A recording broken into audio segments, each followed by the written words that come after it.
కావాలి. ఆ శ్రీరామ తత్వమే మనమందరం కూడా పొందాలి. అది ప్రతి ఒక్కరు కూడా చెయ్యాలి. మనందరికీ కూడా ఒక మంచి విషయాన్ని చెప్పారు వారి యొక్క ప్రవచనంలో.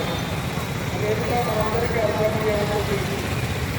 మన జీవితం వెలిగించటం కాదు, మన ఇంటికి దూరం ఉన్నంత కాలము మనము హిందువులుగానే ఉండాలి అని వారు మనందరికీ కూడా ఉద్దేశించి ఒక సంపూర్ణమైనటువంటి విషయాన్ని చెప్పారు. అందరూ కూడా గట్టిగా మనము హిందువులుగా గట్టిగా వారికి చప్పట్లతో వారు ప్రేమిస్తారు.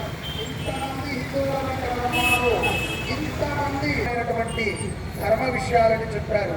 తొందరపాటు పడి ఏదేదో మనం యూట్యూబ్లో చూసి అనవసరమైనటువంటి మార్గాలలోకి వెళ్ళి మన భవిష్యత్తు పాడవకూడదు. మన రానున్నటువంటి